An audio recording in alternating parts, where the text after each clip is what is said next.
Yohan Kabidoche, premier vice-président des jeunes agriculteurs de Guadeloupe. Et avant de vous lire le second témoignage, je repense à une photo même sur laquelle on était en train de parler, des bus qui sont floqués, les WOPS et nous aussi, viser les étoiles. C'est aberrant dans la situation dans laquelle on est aujourd'hui. Quand on voit ça, on se dit comment on en arrive à cette situation où sans vergogne, on nous fait la promotion de dispositifs qui depuis des années ne fonctionnent pas. Nous, on n'a pas besoin de viser les étoiles. L'objectif, c'est juste de vivre dignement de sa profession, de vivre dignement de sa passion, de son métier, ok? Et ça devrait pas être un vœu pieux. Surtout pas en 2026, surtout pas avec tous les discours qu'on peut entendre et les plans qui sont faits autour de l'idée même de développer l'agriculture et de construire une souveraineté alimentaire. Parenthèse refermée, je vous lis le témoignage d'une autre jeune agricultrice qui ne pouvait pas être présente aujourd'hui, mais qui nous a envoyé son témoignage. Bonjour chers camarades. Le 5 août ne sera malheureusement pas possible pour moi, en revanche je souhaiterais transmettre ce témoignage. Vous vous souvenez certainement de notre réunion de janvier dernier avec le service instructeur, à laquelle vous avez accepté de participer en remplacement de mon accompagnatrice, alors en congé de maternité. Depuis cette réunion, malheureusement, la situation a très peu évolué. Mon parcours d'installation a débuté en 2021.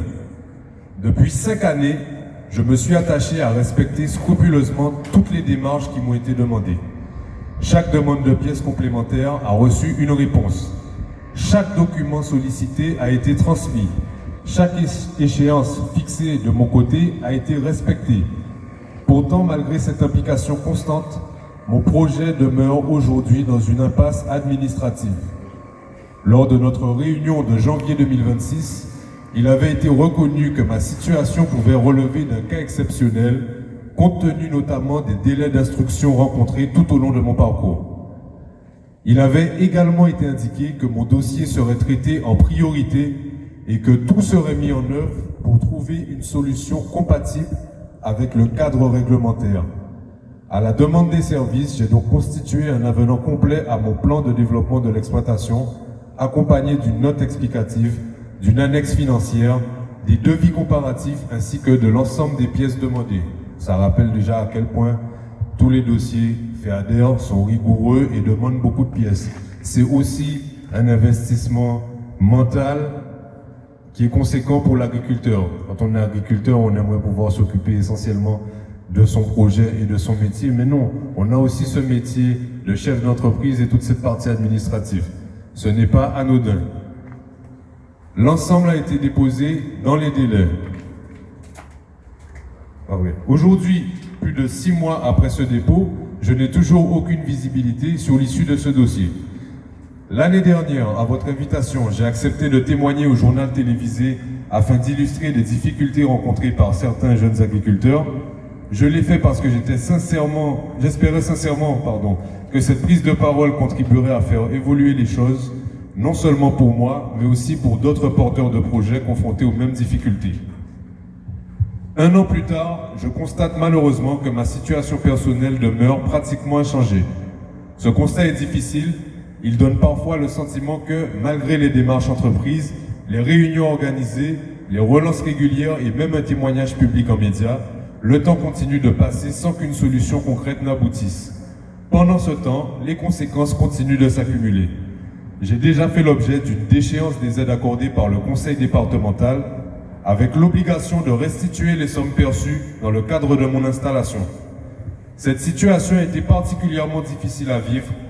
Elle ne résulte pourtant pas d'un abandon de mon projet, mais d'une impossibilité matérielle de le réaliser dans les conditions prévues, les conventions FEADER indispensables au financement des investissements étant intervenues beaucoup trop tard. Il m'a également été indiqué que les dépenses réalisées grâce à la DJA, études de faisabilité, études faune-flore, études paysagères, accompagnement technique, ne pourraient finalement pas être prises en compte au motif qu'elles ne seraient pas directement rattachées à des investissements réalisés dans le cadre des conventions FEADER. Pourtant, ces études avaient précisément été engagées pour préparer sérieusement mon installation et répondre aux exigences qui m'étaient demandées par le FEADER. Comment réaliser Les investissements, lorsqu'une partie des conventions arrive seulement quelques mois avant la clôture de la programmation FEADER.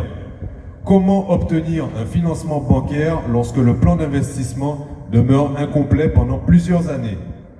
Comment organiser une installation agricole dans un calendrier devenu impossible à tenir? Aujourd'hui, je reste également dans l'incertitude quant aux conséquences de cette situation sur les autres aides perçues dans le cadre de mon parcours. Je ne remets pas en cause les personnes que j'ai rencontrées, au contraire, j'ai toujours trouvé des interlocuteurs à l'écoute et soucieux d'essayer de trouver des solutions.